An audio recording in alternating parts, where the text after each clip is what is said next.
Dito ka lang talaga makakakita na sementado na yung kalsada. Napaka-accessible. 5 to 10 minutes away from the main road lang. Pero napakamura ng mga farm lots and residential lots dito. Check niyo yung FB page nila.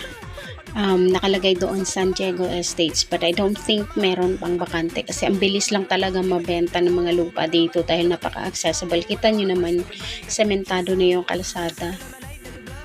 Kaya lang lakarin from the main road. Tapos nakakapasok yung mga 4 wheels, mga 3 wheels, motor. So napaka-accessible kung magpapadeliver ka ng mga gamit, magpapagawa ka ng bahay mo, magpapabakod ka, walang ka-problema kasi napaka-accessible. So, if you would like to inquire for farm lots, residential lots, na pang-investment mo, go na dito.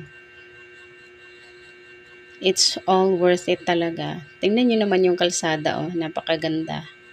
Hindi siya katulad ng ibang kalsadang bako-bako, wala kang makikitang crack dyan. Maganda yung pagkagawa niya. Ayan. Oh. 'Di ba? Malinis. And as you can see, malapit lang talaga siya sa highway. Within 5 to 10 minutes, ayan na, nasa highway na kami.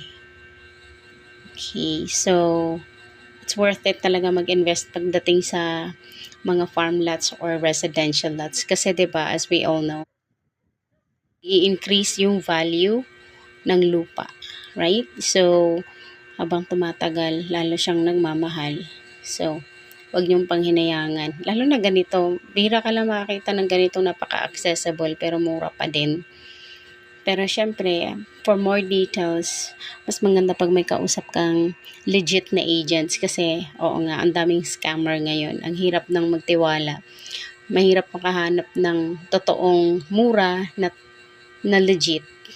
Actually, nagdadalawang isip din kami dati. Pero yun, nung nakita namin yung mga katabi naming lots na nagbabakod na din sila, doon namin na-realize na hindi siya scam. Talagang totoo siya. Ayan, nasa highway na kami nan. Kita nyo na yung highway.